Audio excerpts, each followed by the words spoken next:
Mr. Mayor, let me just, I just want to follow up on something, first of all, because this is not the mayor's responsibility. It is the responsibility of the Executive Protection Unit, and they received some very, very serious and long training to determine what vehicle is to be used to move the first family. If it's just the mayor and the first lady, we may use one vehicle. If it's the mayor, first lady, and 3 children, we may have to use another vehicle. And that will also, and the event will determine the number of executive protection officers that must be assigned. If it's just the mayor, it may only be 1 or 2 officers. If it's the mayor and the first family, it may take 5, depending upon the kind of event that is being attended. Let me ask you a couple questions, Mr. Mayor. Mr. Mayor? I may defer to the chief, right? Let me say that up front. Have you or your wife, Carlita, ever been in this 2005 Navigator? I have not been in this 2005 Navigator. We have sources that tell us on Christmas Eve we went to Circuit City with this Navigator. Do you an idea? 640 Roseville, 2 other cars with the black SUVs. You and your wife got out of the car, went and bought 2 DVDs, and kids were in the car. Someone got out of the other. The black SUV and got in the car for kids. Okay, I'm going to answer that one, Mr. Mayor. I can answer that, and I'm going to tell you why. I had that vehicle in the police custody at a secure police facility during the holidays. I had the vehicle. And let me say this again, and this is why I didn't want to get tripped up on details as well. We had, and I think the chief articulated this very well, a couple of different cars for a little while, and while one was expiring, one was coming on, and I'm hopeful that the information that we give today can move us past this point. I wish I'd probably be more cognizant of it from this point forward because of all the issues raised and being credible with the people of this city. I don't get involved in those issues. These are not my vehicles. These are police vehicles that are used by EPU officers. And the EPU officers, by the rules of this department, just so everyone knows, the EPU officers cannot drive personal vehicles while they're on duty. And so they use police vehicles in making sure that my family is safe. One thing I want everyone to know is I hope there's never been a denial, and I haven't seen any of the news coverage, so you have to forgive me, that we ever have not, my wife or my children have not been inside of a police or city vehicle. They have, and they probably will be tomorrow and the next day, because they are oftentimes escorted by a police person. And so they will be in a police vehicle. And so I don't want it to seem like that, I don't want people to think that that is a thing that we're not doing. Mr. Mayor, can you talk about how you found out about the lease at price and when you made that decision to have the chief send it back? I had a conversation with the mayor to make him aware that I had flipped out the old vehicle and leased a new vehicle. And at that time, the question arose. And the mayor said, you know what, Chief, I don't want that. Take it back. But on that exact issue, because you're saying that you had that conversation sometime in December when you were ordering, either when you were ordering this or when you took possession, then why did you, Mayor, tell us that you knew nothing about this vehicle when clearly the chief just said she spoke to you about this vehicle and you said it was too expensive and you didn't want it? Why would then you and your deputy mayor and a spokesman for the police department say we didn't know anything about this vehicle, it was never from my family? Again, the question was asked to me, was there a vehicle ordered for you and your wife, for your wife or something like that? And I answered no. I don't know how my wife's name got into this story. The chief had a 5-minute conversation with me about a car coming over. My conversation is that we don't need that. As you can see, it was a break between my family now. Today, it's probably too far, is going to be in a city vehicle. If you ask me today what vehicle that is going to be, only one I know it's not going to be is the red Navigator.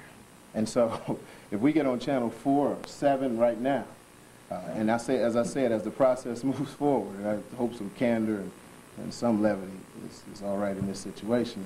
As this process moves forward, I'm sure that people in my office will become much more aware of those vehicles. This was not an issue for the previous mayor, which had police vehicles assigned to EPU. Let's not negate that point. It wasn't an issue for the mayor previous to him, which had EPU vehicles assigned. It's become a little different because I believe the type of vehicle and the fact that I have children. This is an all-time first in the city's history, where you have 3 boys that play football, soccer, all kind of stuff, got to go to school, and they have a mom that does that. It's a different issue. And so if we're looking at the difference in the issue, I think we could stay focused there. There was never any intent to lie or mislead or any of that, because that information of who drives what, of what people are out there when I come out, of all the different issues we've discussed over the years of EPU, are not managed by me or anybody on this floor. They are managed by the police department. And so that is why there was a tremendous breakdown in communication. So these people, I mean, I'm going to stand here and take up for my new deputy mayor, who got here and after 5 minutes received the avalanche on this particular issue. Thanks for snatching him in as you did. I appreciate that, because now he has his feet wet. Dave Manning, who's our communications director, has told you some things we don't know about the Navigator. He didn't.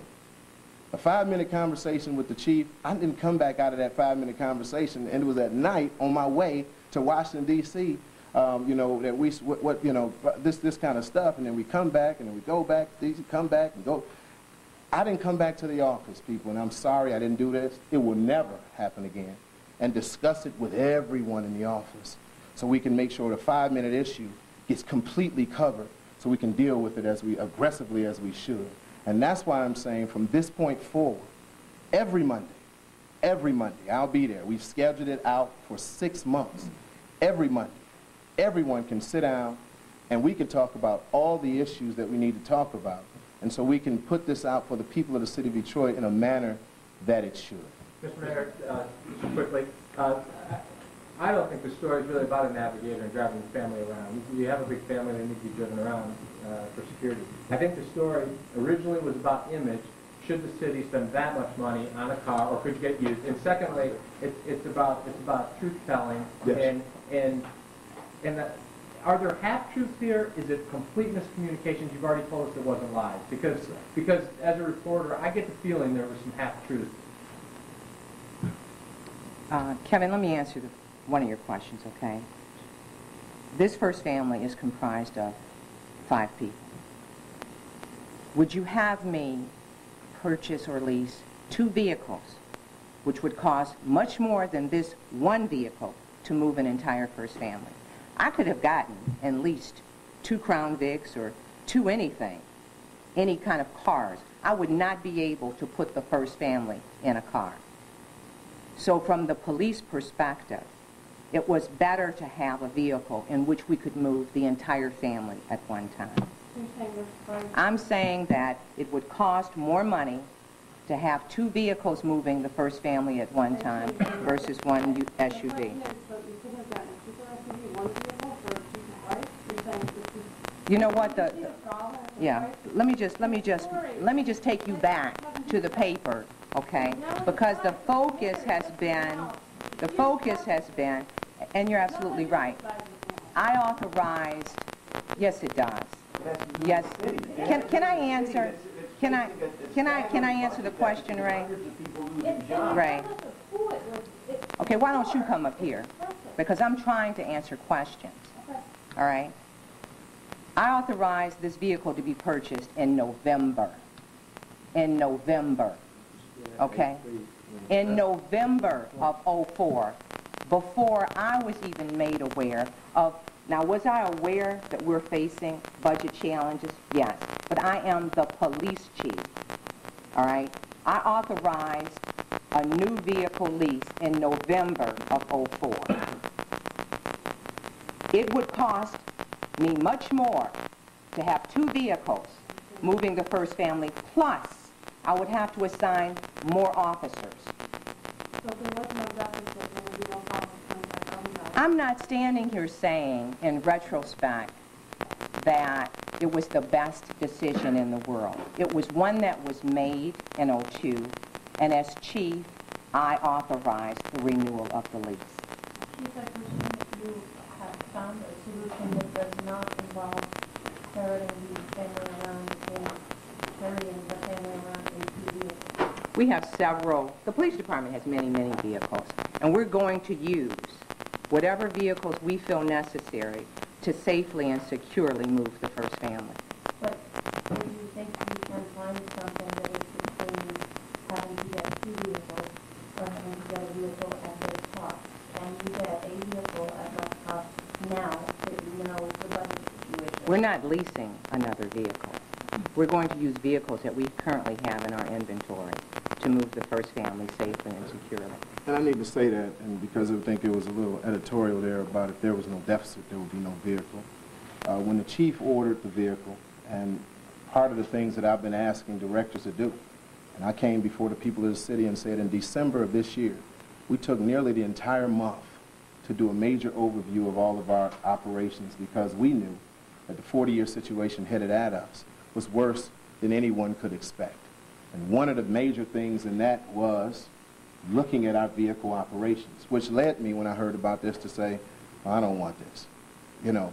But at the same time, it also forces us to look inside of all of our operations and fleet management, which is something I announced in the budget. So in part of that context, when this was ordered, the chief thought she was actually saving money, because if you look at the second lease, it's less than the first lease. So the chief of police in the ordinary process said, let's renew. But this is not ordinary processes. These are not ordinary times. And so in the midst of that, this story breaks.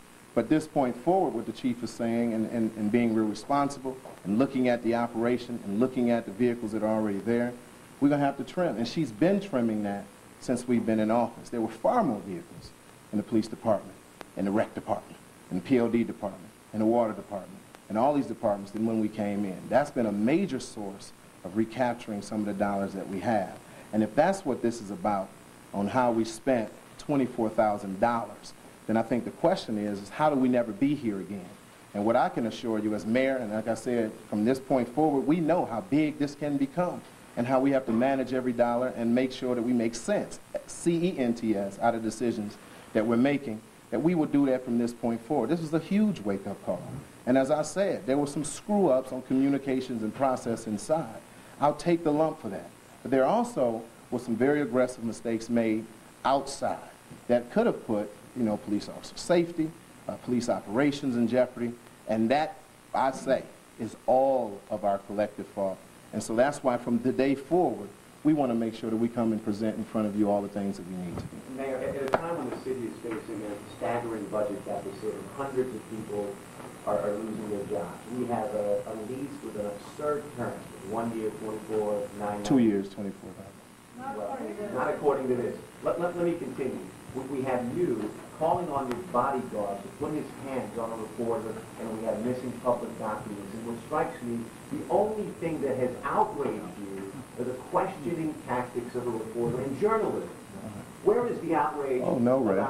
Where is the outrage about all these other issues? Ray, yes, I'm going to turn this over to the chief, but Ray, about journalism going to help oh no, Ray, and I don't want you to editorialize that, and please, I'm outraged, no, I'm outraged about several things that happened in this. As you heard from my statement that I mentioned, we had some major screw-ups. I'm outraged at those screw-ups. I'm upset that we handled this the way in which we handled it. I believe that we should have better leadership inside. When I'm in Washington dealing with the issues of the city for 5 days, I know that we are facing a major budget crunch. One thing I did say is we talked all week to our budget people and finance people about some of the decisions that we're making on other things because of what's happening here. So I don't want you to ever get the view that that's the only thing that I'm outraged, quote unquote, with what you said about. This has been mishandled from the very beginning, and I think anyone that knows me, and Ray, you've covered us, and we've never shied away from an interview, even on the toughest of issues. I stood up and taken my lumps. Karen Drew and Devin Skillian ambushed me, and I took my lumps. I mean, I think that it's an opportunity for us to start the relationship afresh. And Ray, I don't want you to leave here thinking that there was no only outrage was with the journalists. I was not even outraged about that. I think that we ought to have some common understanding of what is the boundary. On the officer EPU issue, I never ordered anyone to throw him or do anything like that. But Martin Holden, you asked him to put his hands on Steve Wilson. This is great question. Steve and every member of the press an apology to that. And I'm glad you think that, but I have to beg to differ. And I need to say this, and I'm going to let the chief make a response. Because I see the other reporters gyrating. Steve Wilson, and I alluded to it in the beginning, but you actually mentioned it. He hits you. He hits you. He runs into you. I don't have to. And he didn't touch Do your I? mother once. Do I have to? Do I have to? I mean, we can go back. I didn't say anything while you were talking. Steve. Okay, I won't speak to it. Then you are. Well, Ray, let me just say this. Well, I'll talk to the other reporters. This incident that happened in Washington, D.C. involving one of the Detroit police officers, I want to assure you will be thoroughly investigated. And some of the things that I'm going to ask for, because I think just like you want us to be transparent, is to have a copy of Channel 7's entire unedited tape covering that event. We will also speak to any of the police officers, hotel employees, and any other person that was in that vicinity. So we do plan on thoroughly investigating it, and once that investigation is complete, I would have no problem with providing you with the outcome of it. I'm very concerned about these allegations that, Steve touched Congresswoman Kilpatrick. That is absolutely not true. Would you still stand by your statement that Steve touched, hit your mother's wife? I stand by my statements in saying that the tremendous, aggressive, assaultive, harassing reporting done by Steve Wilson has to stop for us to have the kind of communication that we need for our city to get the information that they deserve. But you're not saying that Steve hit your mother. Oh, no, I'm saying that he put his hands on her, yes. I'm saying that he put the mic on her. I'm saying that he touched her shoulder. I'm saying that he ran into her. We're going to provide you with a video. Please, and I'll come sit with you because I really want to talk to you all about that. I think it's important as we move forward. Channel 7 has been in this community a long time. And the thing that I started this off with is we really have to have a relationship that's built on civility and integrity to work together. Ray, I've worked with you several times before. I don't know the young lady here, but several times. And Mullen. I've worked with you several times before, Ray, and we've never had a situation close to this. It's always civil. I saw you yesterday at the airport. It's always a very civil relationship. And I want that to remain with the city of Detroit and Channel 7 for our citizens' sake. And so when the chief says she's going to have a thorough investigation, she's serious about that, because what we don't want to do is getting to the situation where it's us against you and our citizens lose. Have you seen the video? Not yet.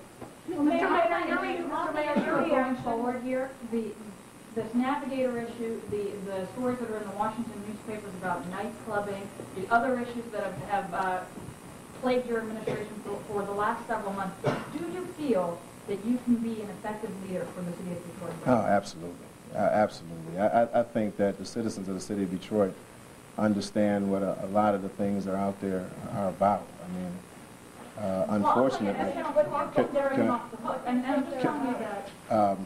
I believe that there's an image, overriding image that we're going to have to fight through. I've never broken any laws. I wonder if everybody on everyone's station can say that. I don't think so. I've never violated any agreements or laws or any covenants. I've never done any of the things that I've been accused of. And I wish that somebody would have 150 or so people interviewed and state police and attorney general follow them for 2 years and see if you have the same record at the end that I've had. So, I mean, there's some things that we're definitely going to have to fight through, but effective leadership is job performance. And we haven't had the articles of the past. I mean, this is much more about me and who I am and less about what we're doing. And so a part of the conversation of what we have to do, Rebecca, is to make sure people understand what we're doing in this job, how serious we take this job, and how much we love this city. And so, yeah, I mean, and the issues in the Post, I mean, no. I mean, I don't agree with them. I had an opportunity to talk at the U.S. Conference of Mayors. All mayors were there. But I had a great opportunity to sit and talk with 3 former mayors, Mark Morial of New Orleans and Wellington Webb of Denver and Willie Brown of San Francisco. And while all of the heat of this was going on and I was getting reports about Detroit, I'm sulking in the bar and they told me some of the stories of what they had to go through. And I just thank God that I'm in Detroit. So I mean, you can't be a mayor of a major city in this country, particularly an African-American man, and not come up against some of the situations that I've come up against. And that is a very, very, very strong point. Now, we can argue that, but I mean, there's been exposés on these race issues. But you can't come up against it. Mark Morial has gone through it. Wellington Webb has gone through it. Mayor of San Francisco, Willie Brown, has gone through it much worse than I.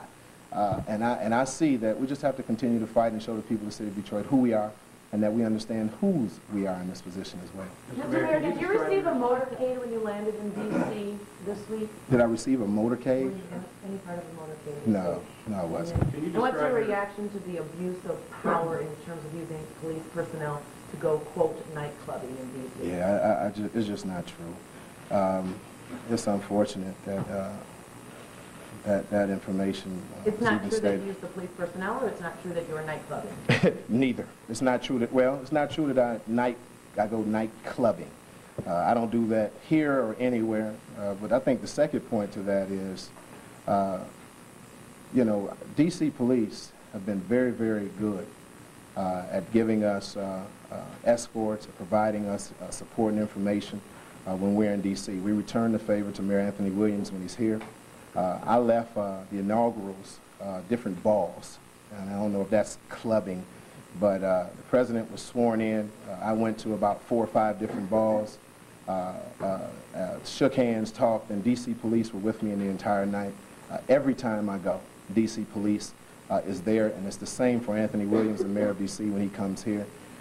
So I don't even understand what that was all about. But this whole issue of clubbing, I have a beautiful wife and 3 wonderful children who love me immensely. And they love me because I'm at home. I'm there.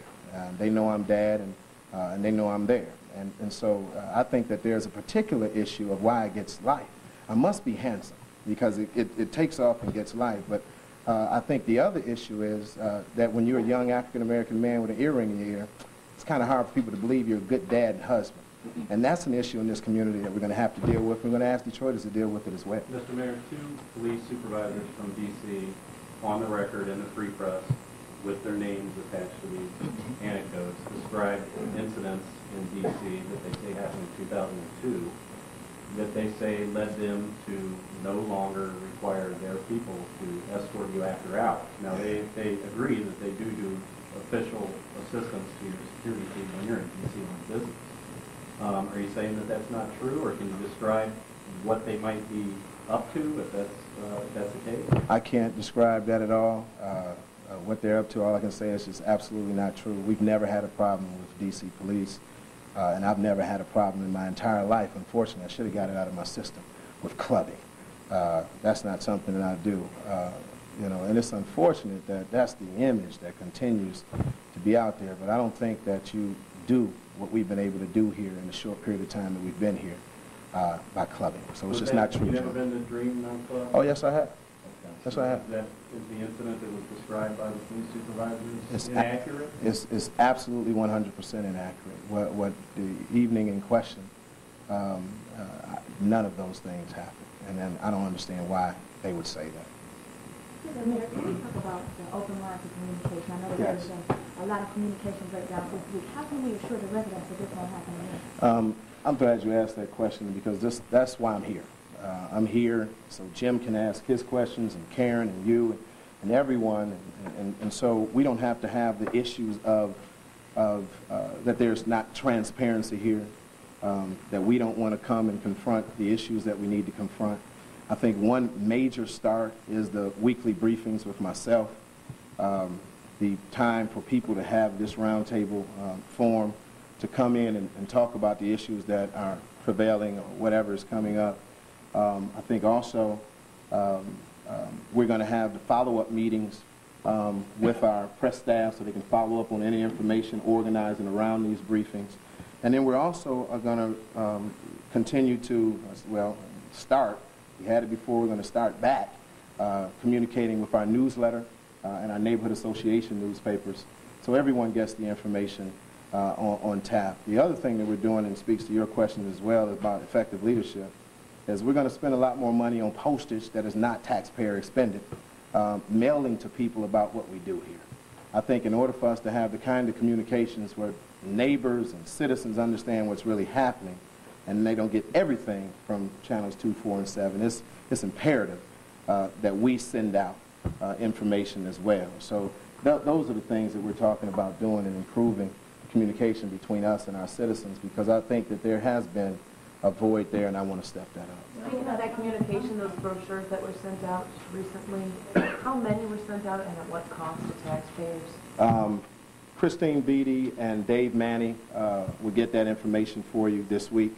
But we could tell you that the postage for it and sending it out and the printing that was what was sent out was not paid for taxpayers. The postage for brochures is not? The postage and the printing for what was sent out was not done. We've done an annual report every year since we've been here, and we did not spend 1 penny more on that, and we would get all that information to you. Mr. Mayor, we've been looking, because of the financial crisis with the city, we've been looking at potential wasted dollars. I heard you saw a lease building or something, right? Lease building, some furniture over at Crib, Civil Rights Investigator. That was ordered 15 months ago. I can say, what are you doing, though, today to make sure that every penny possible is saved? I'm going to give the chief all this answer, but I want to talk about that a little bit. One of the stories, and this is why we need your help, and we said we wanted to partner with you and Channel 4 about this whole waste initiative, so all the issue gets explained. The first time I listened to it on the building issue, it was as if we leased the building and we were not doing what we could to get out of it, and we extended a lease. In fact, it was a 1996 lease. It was a 10-year lease. We've been trying to get out of it. We've done everything to renegotiate it. It was a terrible decision made by the previous couple of chiefs ago, and you know Kevin now, and also the previous administration. And what we want to show that if it is waste and we're targeting it, we can also sit with Sean Wordlow so you can see some of the leases that we've reorganized, some of the other things that we're doing. When you're talking about saving every dollar, we're encumbering funds. We have aggressive tax collection. We're looking at all our leases right now in city government. We're reducing all of our contracts. We're going back and asking for more concessions on contracts. We're looking at travel. And in fact, we've cut all travel, but we're looking at where we can strategically cut it more. With the Republican administration, several people have made some incredible arguments. Cynthia Miller, Workforce Development, if they're going to cut workforce development programs and they're setting up a workforce board and they're inviting Detroit to be a part of it in D.C., well, we probably need to give her more travel, but take out recs. So it's a lot of those things that are being done, and there's a critical analysis right at this table done every week with departments since December. We're trying to figure out, what are you doing this week? Where's your vehicle management? Where's your fleet management? Where's your fuel costs, in DPW? What are you doing in PLD? So those things are being driven every single day, and they've been done over the last 3 years, but it's intensified over the last 2 months. You mentioned our Waste Watchers unit, and we did receive a lot of calls this week, residents complaining about your, quote, entourage and your security staff, and wanting to find out if you will be proactive and decrease that staff, and what's your response? That's a response for the chief, and I'm going to move out the way. I keep saying that, but I need to move out the way, but I just like stuff to be, I like things to be shaped correctly. I just want to say that, this chief deals with the security end of me. These times in security is different.